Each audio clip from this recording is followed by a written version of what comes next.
నమస్తే, నా పేరు Shivaji. Welcome to our channel. ఆంధ్రప్రదేశ్లో జరిగినటువంటి లిక్కర్ కుంభకోణానికి సంబంధించి ఒక బ్యాచ్ ఫ్రెష్గా బెయిల్ మీద బయటకు వచ్చింది. వాళ్ళెవరు? ధనుంజయ రెడ్డి గారు కావచ్చు, కృష్ణమోహన్ రెడ్డి గారు కావచ్చు, ఆ బాలాజీ గోవిందప్ప బయటకు రావడము, అదేవిధంగా పెద్దిరెడ్డి మిథున్ రెడ్డి గారు ఉపరాష్ట్రపతి ఎన్నికల్లో ఓటు వేయాలనేటువంటి ఒక సాకుతో ఆయన కూడా బెయిల్ మీద బయటకు రావడం జరిగింది. సో ఇప్పుడు కొత్తగా ఈ కేసులోకి కొత్త పేర్లు అయితే వినపడుతుంది. అది ఎవరంటే మన అంబటి రాంబాబు. నాకు ఏమీ తెలియదు అన్నట్లు, మీరు కావాలంటే అరెస్ట్ చేసుకోండి, మీ రెడ్ బుక్కు మా ఇంట్లో కుక్క కూడా భయపడదని చెప్పి 2 రోజులు కూడా అవ్వలేదు, అప్పుడే లిక్కర్ కుంభకోణంలో అంబటి రాంబాబు పేరు వినపడుతోంది. అంబటి రాంబాబు ఇక్కడ ఒక విషయం గుర్తుపెట్టుకోవాలి. పెద్దిరెడ్డి మిథున్ రెడ్డినే అరెస్ట్ చేసినప్పుడు, చెవిరెడ్డి భాస్కర్ రెడ్డినే అరెస్ట్ చేసినప్పుడు సో ఈ అంబటి రాంబాబు అనేవాడు లెక్కే లేదు. సో ఆధారాలు కలెక్ట్ చేస్తున్నారు. ఈ కేసులో అంబటి రాంబాబు ఖచ్చితంగా అరెస్ట్ అయ్యేటువంటి అవకాశాలు కనపడుతోంది. కానీ అంబటి రాంబాబు దేశ ముదురు కాబట్టి ఇక్కడ ఆయన బినామీ సంస్థల పేరుతో ఈయనైతే ఈ లిక్కర్ కుంభకోణానికి పాల్పడినట్లు తెలుస్తోంది.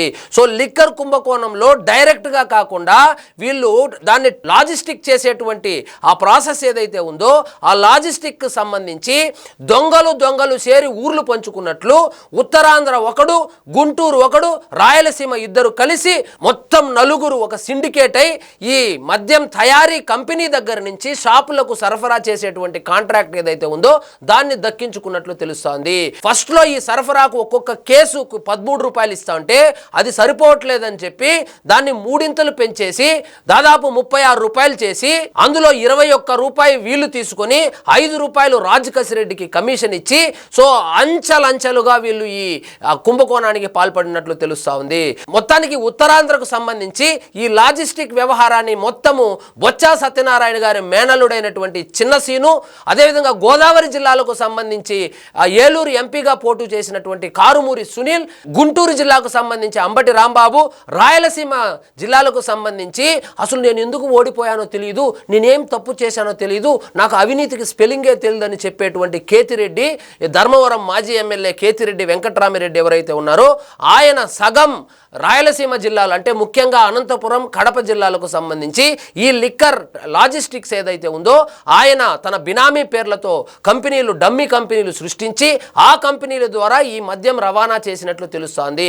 అదేవిధంగా చిత్తూరు, కర్నూలుకు సంబంధించి విజయానందరెడ్డి ఎవరైతే ఉన్నారో చిత్తూరు ఎమ్మెల్యేగా పోటీ చేసి ఓడిపోయినటువంటి వైఎస్ఆర్సీపీ నాయకుడు ఎవరైతే ఉన్నారో ఆ రెడ్ శాండిల్ స్మగ్లర్ గా పిలువబడేటువంటి విజయానందరెడ్డి, వీళ్ళ 4 కలిసి ఈ మొత్తం ఈ మద్యం కుంభకోణానికి సంబంధించి మద్యం తయారీ సంస్థ దగ్గర నుంచి షాపుల వరకు లాజిస్టిక్ చేయడానికి అంటే సరఫరా చేయడానికి వీళ్ళు కాంట్రాక్ట్ తీసుకున్నట్లు తెలుస్తోంది. వీళ్ళు కాంట్రాక్ట్ డైరెక్ట్ గా తీసుకోకుండా రాజకసిరెడ్డి బినామీ సంస్థ ఏదైతే ఉందో సిగ్మా అనేటువంటి ఒక కంపెనీకి వీళ్ళు 5% కమిషన్ చెల్లించి వీళ్ళు ఒక 6% తిని, అంటే అడుగడుగున అవినీతే. మద్యపాన నిషేధం చేస్తానని చెప్పి అధికారంలోకి వచ్చినటువంటి జగన్మోహన్ రెడ్డి గారు ఈ విధంగా ఒక మద్యం వ్యాపారి లాగా తయారయ్యి తన సిండికేట్ మొత్తాన్ని అంటే మద్యం తయారీ నుంచి, ఆర్డర్ల నుంచి, అదేవిధంగా సరఫరా నుంచి అమ్మే వరకు అన్ని స్టేజుల్లోనూ అవినీతికి పాల్పడి 3500 కోట్లని సిట్ అధికారులు అయితే చెప్తా ఉన్నారు. కానీ షర్మిల గారు ఏం చెప్తున్నారు? 1,00,000 కోట్ల కుంభకోణం, ఇది 1,00,000 కోట్ల కుంభకోణం జరిగింది. కాబట్టి సిట్ అధికారులు ఒక మద్యం ఆర్డర్ల మీదే కాకుండా మొత్తం మద్యం తాగి చనిపోయింది ఎవరెవరికి కిడ్నీలు పోయింది ఆ కోణంలో కూడా విచారణ చేయాలని కూడా ఆమె చెప్పడం జరిగింది.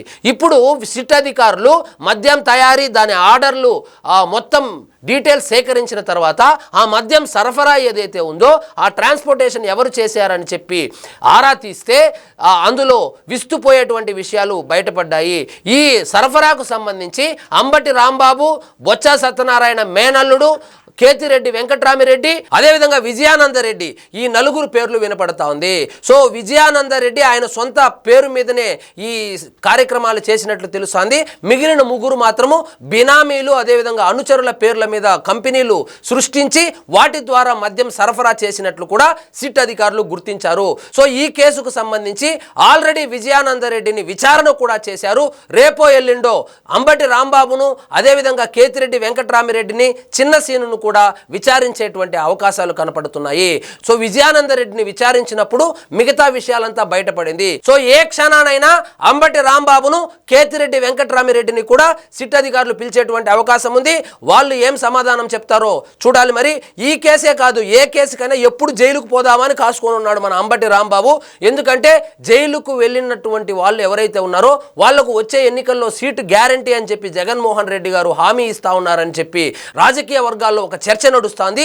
ఈ చర్చలో భాగంగా సీటు కన్ఫర్మ్ చేసుకోవడానికి అంబటి రాంబాబు ఒకవైపు, పేర్ని నాని ఒకవైపు పోటీలు పడుతా ఉన్నారు. మరి చూద్దాం, అట్లీస్ట్ ఈ కేసులోనైనా అంబటి రాంబాబు అరెస్ట్ అవుతాడా, లేదంటే కేతిరెడ్డి వెంకట్రామిరెడ్డి మీద ఆల్రెడీ చెరువును కబ్జా చేసేశాడు, అడవుల్ని కబ్జా చేసేసాడు అనేటువంటి ఒక కేసు కూడా నడుస్తూ ఉంది.